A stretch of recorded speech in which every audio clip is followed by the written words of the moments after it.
Hello అండి. Welcome back to our channel KK arts and cooking. ఎలా ఉన్నారు? బాగున్నారా? నేను కూడా చాలా బాగున్నాను. నేను మీ శైలజ. ఈరోజు వీడియోలో వెజిటేబుల్ బిర్యానీని ఈజీగా టేస్టీగా ఎలా చేసుకోవాలో చూపించేస్తున్నాను. మనం బయట ఫంక్షన్స్లో హోటల్స్లో తిన్నదానికన్నా చాలా టేస్టీగా ఉంటుంది. ఇలా ఒకసారి ట్రై చేయండి. దీనికోసం ముందుగా ఒక 2 గ్లాసుల బియ్యాన్ని కడిగి నానబెట్టుకొని ఒక 15 మినిట్స్ పక్కన పెట్టుకోవాలి. కావాల్సిన వెజిటేబుల్స్ అన్నీ కట్ చేసి ఒక పక్కన పెట్టుకున్నాను. ఇప్పుడు స్టవ్ ఆన్ చేసి సరిపడా గిన్నెని పెట్టుకొని ఒక 3 టేబుల్ స్పూన్ వరకు ఆయిల్ వేసుకోవాలి. 1 స్పూన్ నెయ్యిని వేసుకోవాలి.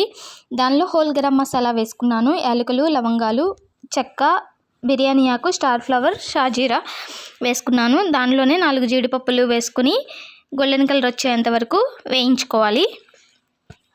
చిలికలుగా కట్ చేసుకున్న పచ్చిమిర్చిని వేసి వేయించాలి. దానిలోనే పెద్దగా కట్ చేసుకున్న ఉల్లిపాయలు, పెద్దగా కట్ చేసుకున్న క్యారెట్, అలాగే బంగాళదుంప ముక్కలు, అలాగే బీన్స్ చిన్న చిన్న ముక్కలుగా కట్ చేసి వేసుకోవాలి. దీనిలోనే ఒక 1/2 టీ స్పూన్ పసుపు వేసి మొత్తం కలిసేలాగా కలుపుకోవాలి. మొత్తం కలిసేలాగా కలుపుకొని ఒక 10 నిమిషాలు మీడియం ఫ్లేమ్లో పెట్టుకొని మగ్గించండి ముక్కలన్నిటినీ కూడా. చూసారు కదా, ఇలా ఒక 10 మినిట్స్ తర్వాత ముక్కలైతే ఇలా సాఫ్ట్గా అయిపోయి మగ్గిపోతాయి.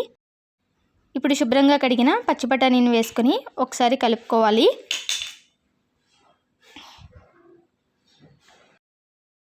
ఇప్పుడు దీనిలో ఒక 5-6 టేబుల్ స్పూన్ల వరకు పెరుగుని యాడ్ చేసుకోవాలి. ఇలా పెరుగుని యాడ్ చేసుకోవడం వల్ల మంచి ఫ్లేవర్ అయితే వస్తుంది, మంచి టేస్ట్ వస్తుంది. దీనిలోనే ధనియాలు, జీలకర్ర పొడి వేసాను. అలాగే టేస్ట్కి సరిపడా ఉప్పు వేసుకోవాలి.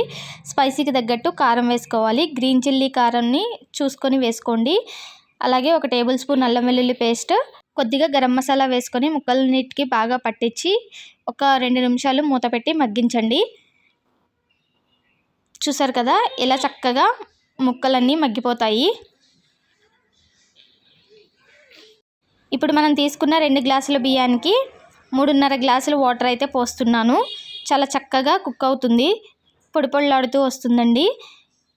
ఎందుకంటే బియ్యం నానబెట్టాం కాబట్టి మనకి 3.5 గ్లాసులు అయితే సరిపోతాయి. ఇందులోనే కొత్తిమీర వేసుకొని ముందుగా నానబెట్టిన బియ్యంలోని వాటర్ అంతా తీసేసి వేస్తున్నాను. ఇలా ఒకసారి గరిటెతో కలిపేసి మొత్తం కలిసేలాగా మూత పెట్టి ఒక 15 నిమిషాలు హై ఫ్లేమ్లో పెట్టి ఉడికించాలి.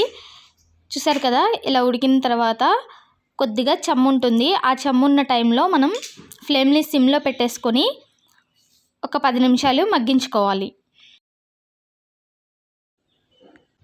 అంతేనండి, వెజిటేబుల్ బిర్యానీ అయితే రెడీ అయిపోయింది. చూసారు కదా, ఇలా మగ్గిపోతుంది.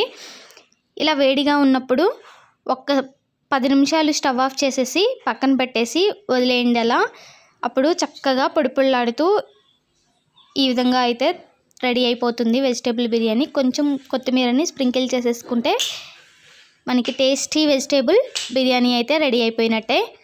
నేనైతే ఈ వెజిటేబుల్ బిర్యానీకి కాంబినేషన్గా ఆలూ కుర్మా అయితే చేసేసాను. మీకు నచ్చిన కర్రీతో తినేయొచ్చండి. వెజిటేబుల్ బిర్యానీ చాలా టేస్టీగా ఉంటుంది, ఒకసారి ట్రై చేయండి. వీడియో నచ్చినట్లయితే లైక్ చేయండి, షేర్ చేయండి. అలాగే మన ఛానల్ని ఫస్ట్ టైం చూస్తున్నట్లయితే సబ్స్క్రైబ్ చేయండి. మరో మంచి వీడియోతో మళ్ళీ కలుద్దాం.